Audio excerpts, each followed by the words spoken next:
It's a cold Friday morning, wherever it is that you might be this morning. It is smooth, 98.1. Love music, love life. 32 minutes past 6 a.m. It's the 20th day in the month of June, 2025. A cold, feel good Friday. And you are listening to Business Express, brought to you by IntoSwitch. It is a Friday, so you know how we get into the groove. It is all about the tech world today. Yes, indeed. And today isn't going to be any different whatsoever. My name is Ayokunmi, and for today's edition of the show, we'll be looking at a new report on Nigeria's ICT sector from P.A.C Research, which focuses on FTTR, and that is fiber to the room. Oh, yes, indeed. It's going to be an interesting one. And joining me to talk about this and give us some very much needed insight is Chinonso Nweke. He is a research analyst at P.A.C Research. Very good morning to you, Chinonso. Great to have you on the show. Good morning, Ayo. It's my pleasure to be here. All right, great having you to talk about this fiber to the room. Very interesting stuff. But for a better understanding of what that is, could you break it all down? FTTR, what is it all about? So when we talk about FTTR, now imagine, for example, in your room or in your house, you have a Wi-Fi router. Right, Now you agree right. with me that if that router is placed in the living room, somebody in the bedroom or in the kitchen will not connect easily with the router compared Mm, to somebody who who is in that living room. So yeah. because of that distance barrier, the browsing speed will be slow. Now, what does fiber to the room technology offers? With this technology, everybody in that house gets to browse the internet at a faster speed. So basically, fiber Okay. to the room is a networking solution that extends fiber optic connectivity directly to individual rooms within a particular building. Huh. Interesting. As opposed to traditional Wi-Fi, where if you are not really close to the router, the connection isn't going to be as strong. Most definitely. Yes. So clearly, fiber to the room is a much better option than the traditional Wi-Fi. So now that being established, what would you say are the benefits to businesses and homes that actually have access to it? Well, for businesses, there are lots of benefits, but let me just mention a few. Now, when you are streaming your video, you want it to be smoothless. Mm, This is where fiber to the room comes in play. And the gaming industry, for example, if you pay close attention, you find out that the Nigerians, especially the young populations of Nigeria, they are diving deep into this gaming industry.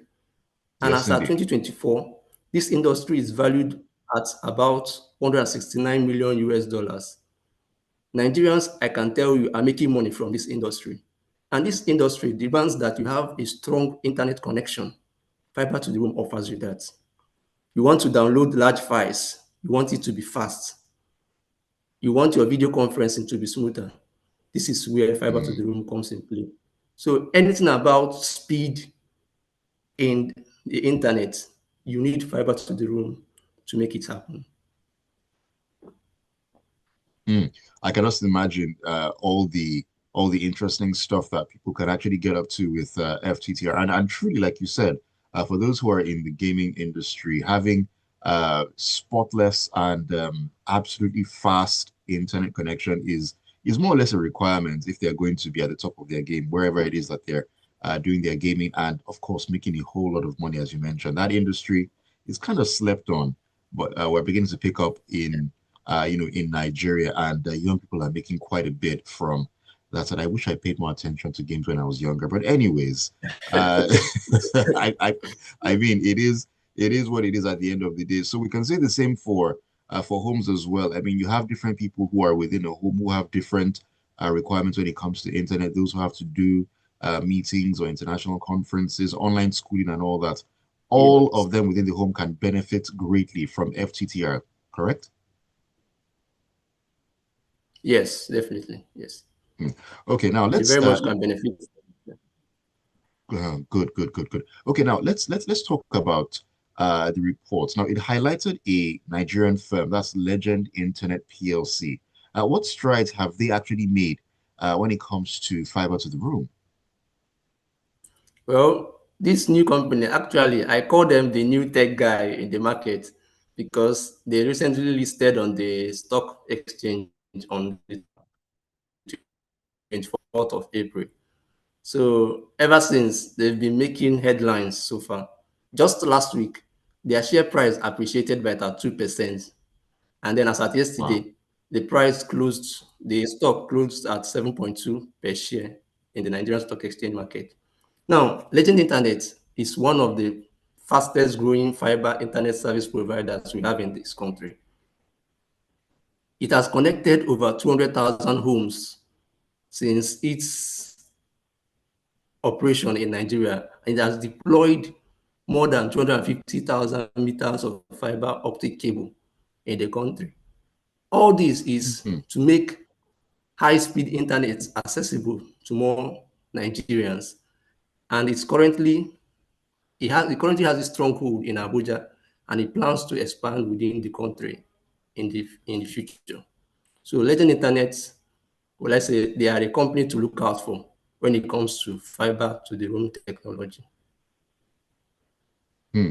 I mean, as you said, they are growing rapidly. And one thing about Nigeria and Nigerians is that we love the new stuff. So when there's something new, something innovative that comes out, and it's like, okay, this is different, people tend to move in that direction, especially when it's something that is beneficial at the end of the day. Now you mentioned that they have a stronghold in Abuja at the moment. I mean, do you know if they have any plans to Yes. expand their services beyond just Abuja and make it a national sort of reach?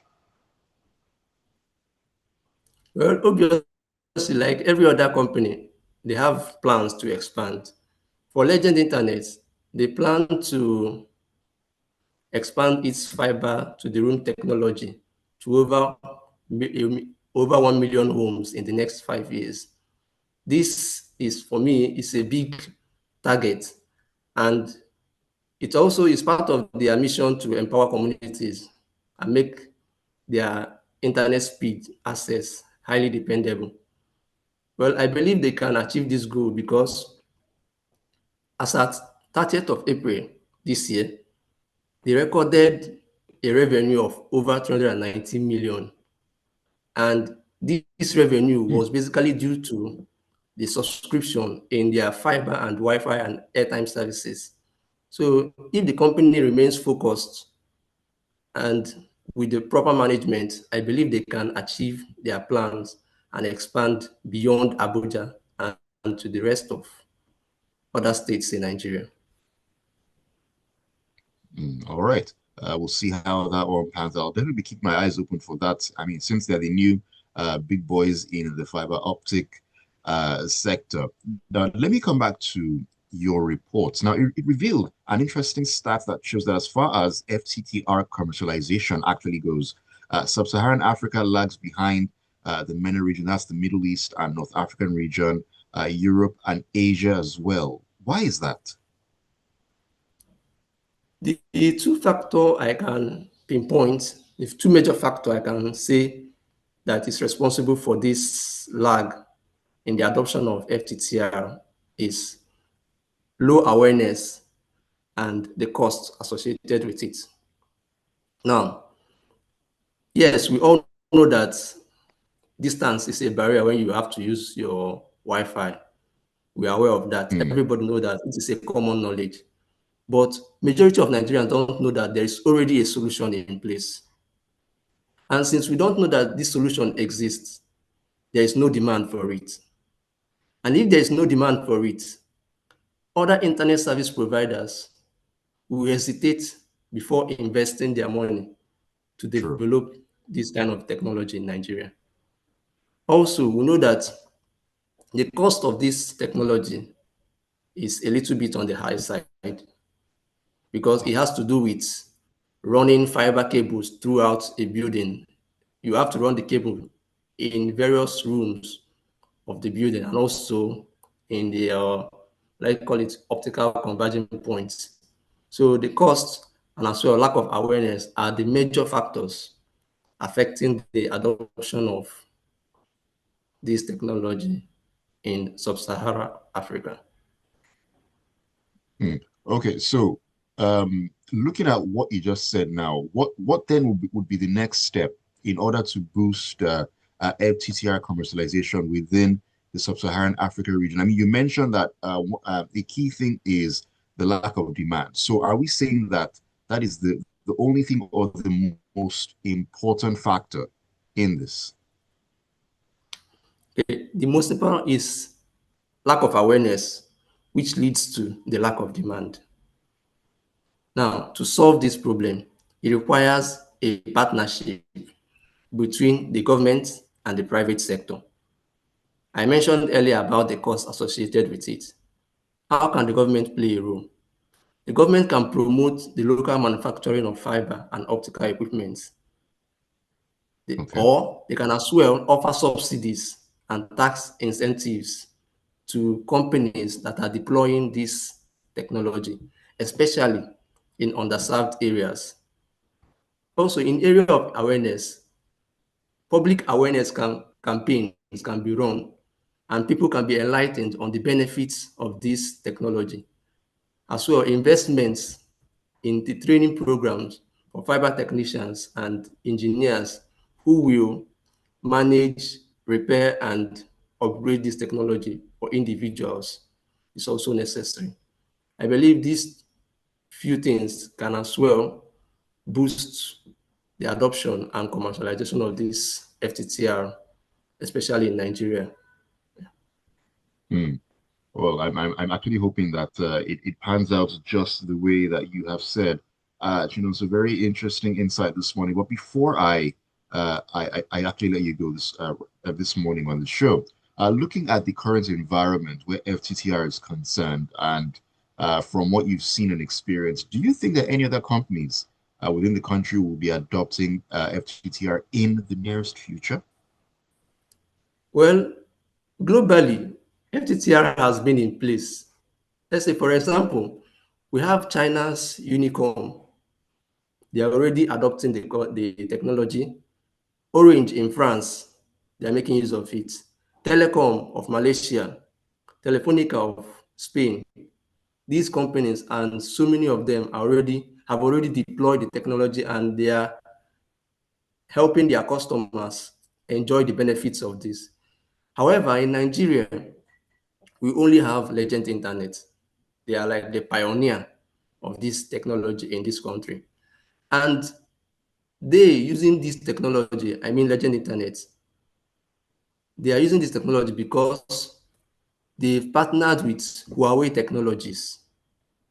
It is through that partnership that they were able to adopt this FTTR. Now, since they are the only one currently making use of this technology, I personally believe that with the right awareness campaign, large homes where Wi-Fi signals is a struggle, and as well smart homes that make use of a lot of connected devices, hotels and Hmm. office buildings that need high-speed internet access in every of their room. When they use this technology, it will definitely improve their operations and bring in more revenue for them. All right, thank you for that. So let me take a message from Gilbert Musa. He's in Festac this morning. He says, while I commend Legend Fiber for their achievement so far, it should be on the record that apart from MTN since 2001, every other telecoms company have a record of high instability and inconsistency when it comes to reliable internet connectivity, noted with drop calls and complete absence of network service for phone calls and internet use as well of people. I guess that is something that will be on their minds as well, and they would definitely not want to have those sort of issues. Will that be the case going forward? That is, your guess is as good as mine, but at least I think they've made a good start so far. Let's see how it all plays out at the end of the day. All right, we've come Surely. to the close of the show this morning. It's been the Tech Friday edition of Business Express. I've been talking to Chinonso Nweke. He is a research analyst at P.A.C Research. Chinonso, thank you so much for all the insights. Great having you on the show. Thank you, Ayo. It's my pleasure. All right, have a great Friday and a great weekend as well. All right then. Thank you for being a part of the show this morning. Business Express brought to you by IntoSwitch. The Smooth Breakfast will kick on. There's more great music lined up for you, getting you into a feel-good Friday morning as well. And 7:30, we'll take a look at the papers on Freshly Pressed. All righty,